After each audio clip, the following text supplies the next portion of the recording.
Udder training and split suckling practicalities. So, why udder training? Well, piglets are born with an urge to get to the udder within minutes of birth. And there are some piglets that will not get to the udder within 30 minutes from birth.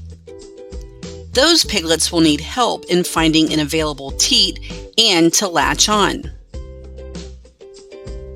In the following slides, I will discuss the practicalities of udder training on your first round in the morning.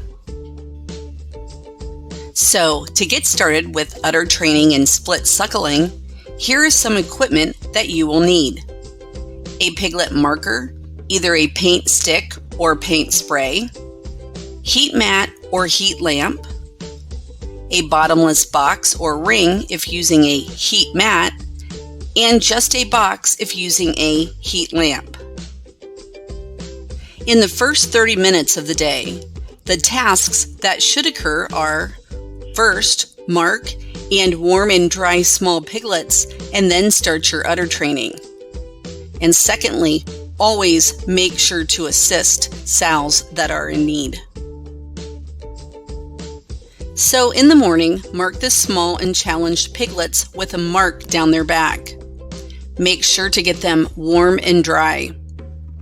Place them at the udder if they are actively trying to nurse, and assist them in nursing if they do not know how. If needed, encourage the sow to roll over by rubbing her udder. And let's not forget about the piglets that are born in the last half of the farrowing process. These piglets have a harder time finding an available teat. So hold the piglet onto a teat until suckling behavior is established. So this task should be done within 30 minutes of birth and repeated again 60 minutes after birth.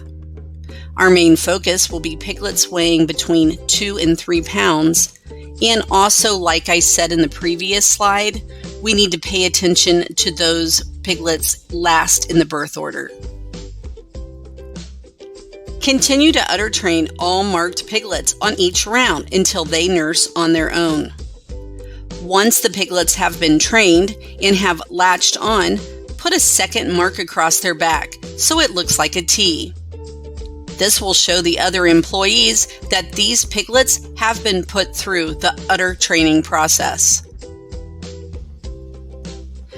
The following slides will show the priorities we have on the second round after udder training has been completed. But keep in mind that it is still very important to assist the sows that are in need. Split suckling. One of the challenges is how to increase the number of piglets that get enough colostrum to thrive when born in large litters, and or for piglets born lighter than their litter mates. While starting your split suckling, it's important to continue to monitor all marked piglets on every round to ensure they have been trained. 2 things to consider while split suckling. Only split suckle large litters, which means more pigs than teats, and large litters with small and or challenged piglets. So pull the largest piglets from the litter that have received colostrum and place them in the box or ring. Leave enough piglets suckling to stimulate the underline of the sow, which will keep her milking good. Remove large piglets from totes after 60 to 90 minutes and place them back into their litter. It's very important. Do not swap the groups. We never want to remove small piglets from the sow. And make sure to mark the piglets that have been split suckled for identification. Caution. Find a way to let other staff know which room and crates are being split suckled. Leaving the piglets in the totes for more than 90 minutes could be detrimental. It's very important to mark your cards with the time that split suckling begins to know when to remove the piglets. And only use one box per litter and then wash and disinfect. Those boxes must be clean. Here's a thought. Have one person or group of people that only mark pigs to udder train and split suckle, and have one person or group that only sleeves the sows to help focus on the tasks at hand. While employees are still attending farrowing, it's important to repeat this process during the day as new litters come along. Here's an important tip.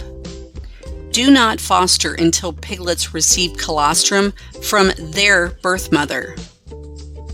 Also, just to note, after 2 hours of udder training, all piglets that are viable should be trained and marked. MP4 disclaimer. These are general recommendations, and we encourage the production staff to follow the farm protocols.